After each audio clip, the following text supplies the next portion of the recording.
Cool. All right, thanks everybody for coming. So I'm going to give a speech here on smoking and the associated health risk involved. About 443,000 people die each year in the US alone from smoking or secondhand smoke, and about 6 million worldwide, according to the National Center of Chronic Disease. Also, it is the #1 leading cause of preventable death in the world.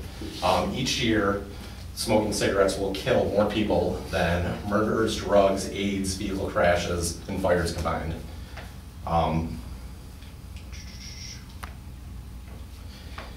Each year, a staggering number of people die from smoking cigarettes, but what is scarier is how many people every year die from secondhand smoke. Each year, smoking cigarettes, it just devastates people's lives in so many different ways. I have a lot of close friends and family members that have died from smoking cigarettes. Does anybody in the room smoke? Just one smoker? So has anybody had a family member die from lung disease? I think just about everybody has. I know quite a few people. So that was one of the reasons that I figured I would do a speech, since this was an informative speech, just to keep educating people on it, just because it was something that hit home. Like I said, smoking is the most preventable cause of disease in the world. The cost of smoking, currently it's at an all-time high, and it just continues to rise. The cost of smoking is just crazy. The economic cost as well. Just in our country alone, we spend about $300 billion a year because people smoke. So, and that's just healthcare costs, basically. So, if you look at lost wages and lost productivity from business and people missing days of work, the amount of money that we spend worldwide is just unbelievable. So it'd literally be enough to cure world hunger.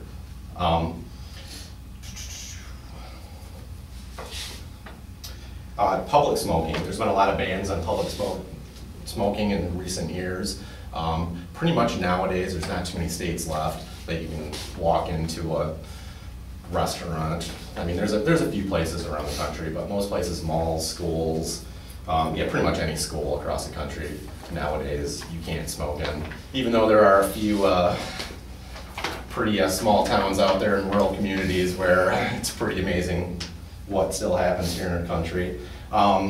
In today's society, most people still believe that once you turn 18, you can buy a pack of cigarettes, but most people, overall, the majority of people believe that it's not your right to smoke where and when you want anymore.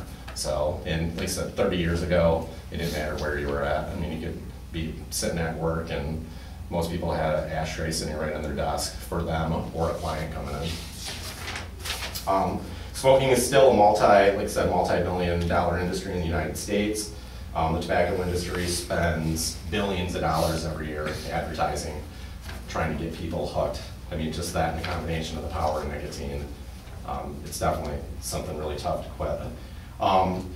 One thing really, a popular trend right now for youth is e-cigarettes or vaping. So that's kind of actually has been taken over. There's a lot of the younger generation has switched over to vaping. I guess we'll find out what kind of negative health risks there are with vaping. There's just not a lot of research right now. As I said before, smoking is the #1 and most preventable cause of disease and associated health risk in our country. Smoking effects start with unborn babies and continue through adulthood. Smoking leads to disease, disability. It's scientifically proven to damage nearly every organ in the human body. An unborn baby in a mother's womb, it has no choice if a mom is smoking, obviously. I personally think it should be illegal. It's not. It's amazing how many pregnant women smoke. So it's probably, I think on average, it depends state by state, but it's probably about 13%. From, like I said, childhood to adulthood, the human developmental process, there's all kinds of issues involved with it. Delays, cognitive ability, childhood obesity, neurological issues. Smoking is proven to increase these issues, and studies have also shown that parents that smoke, their kids have lower test scores, a higher chance for ADHD, just all kinds of different problems. Smoking is also a major cause for erectile dysfunction. Guys, I mean, if that doesn't hit home, I don't know what does. Smokers will die approximately 10 years earlier than the average person. And like I said, about 1 in every 13 children in America right now under the 18, they will die from some disease because of secondhand smoke or cigarette smoke. Switching notes here, going to looking at the cost and expenditures for smoking. Like I said before, definitely at an all-time high. The economic consequences, when you look at the hard numbers, are mind-blowing. Like I said, $300 billion a year in the U.S. alone. The average smoker will spend out of their own pocket during a lifetime about $200,000 because they smoke. If you think about it, if you save that $200,000 starting when you're 25 years old, I mean, that's gonna come out to like $1 or $2 million if you invest that in a mutual fund, averaging 6% a year. So, I mean, smoking definitely destroys people's social economic class. It puts people in a lower social class just because, I mean, the average person's spending $9 grand a year on cigarettes right now, which is crazy.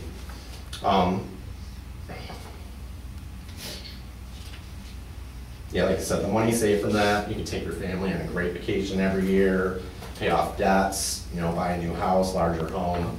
Just not smoking cigarettes just really improves the quality of your life. Public smoking bans were once considered by most of our country's citizens as a violation of smokers' rights.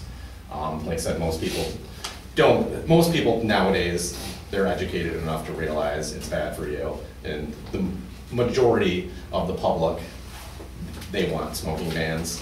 I mean, there's still definitely some cities and areas across the country where people are still fighting it, but like I said, a majority of people nowadays, they get it. Smoking ban policies, it's not new. They've actually date back into the 16th century, so it just depends where you're at in the world. Today, like I said, smoking is prohibited in just about any public place. It's scientifically proven that smoking in an exposed area doesn't allow the smoke to dissipate, which turns it into a carcinogenic environment. There are pros and cons of smoking bans. In my opinion, most people agree pros definitely outweigh the cons. Just some of the examples of the pros are the non-smoker can protect themselves in private spaces. They have been proven to reduce the cost of our country's GDP by 10% in any city or state that they put the bans in. They decrease the probability of fires. I mean, it's amazing. Most workforce fires are because somebody's smoking a cigarette near a flammable liquid or some type of chemical, and at home too. A lot of people will fall asleep smoking cigarettes and burn themselves to death. It's not uncommon. Air pollution, that's another one.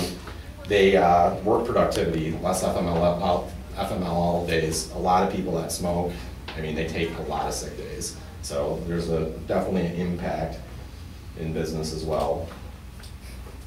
The other thing about smoking bans, it increases the probability, when there is no ban, it increases the probability of a new smoker being created.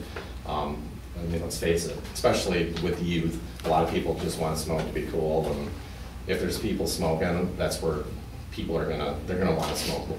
So since the bans have went into effect, a lot of the youth doesn't smoke as much as what they used to, but just with our population increasing, smoking still up on the rise.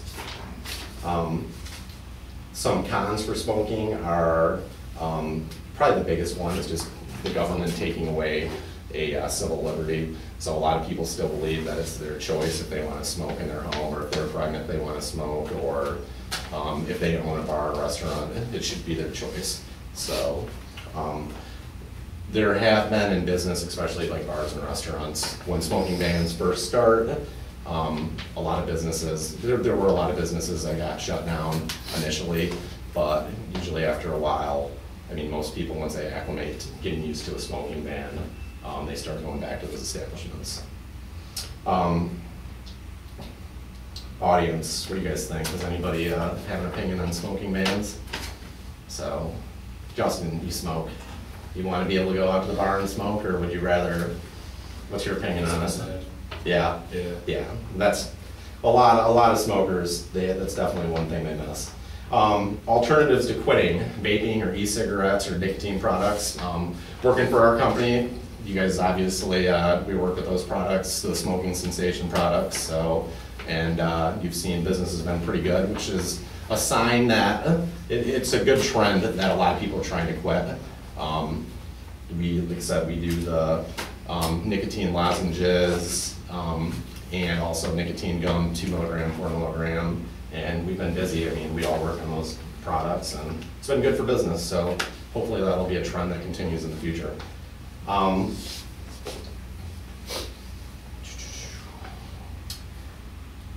Vaping is it's another smoking cessation technique, especially with the youth in America. I mean, vaping is huge right now. There's not a lot of clinical research on it though. We don't really know what it is. I still personally think vaping's way better than smoking. I mean, vaping, you have nicotine, polyethylene glycol, or vegetable glycerin. I mean, you have 3 ingredients in vaping. A cigarette, most cigarettes have about 7,000 chemicals in it, so there's a big difference there. There is definitely a worry about popcorn lung. I don't know if anybody's heard about that with vaping. So it's basically the tiny air sacs in your lungs get scarred, and doctors are not 100% sure right now if vaping is a cause of that, but it's definitely looking like it. Like I said, the future will tell us once there's more clinical research on it.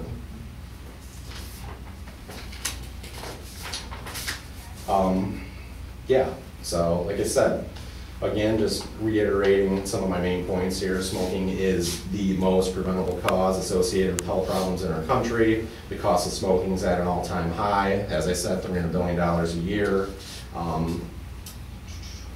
Public smoking bans have definitely continued to be on the rise, and I think it's good for our country if you look at it, but it's everybody's personal choice.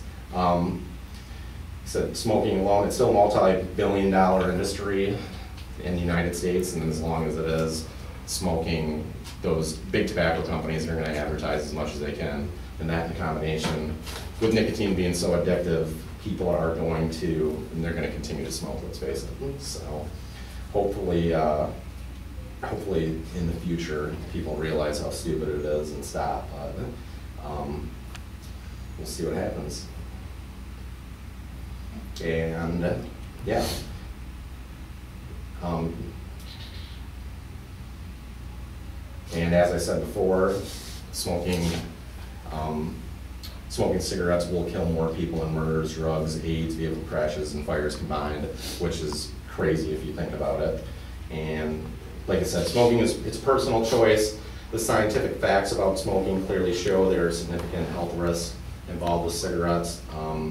I hope everybody listening to this has learned something more about the effects of smoking, and it'll help the facts will guide people when they're making a personal decision about whether to smoke or not. So thanks everybody, and I appreciate sitting through my speech.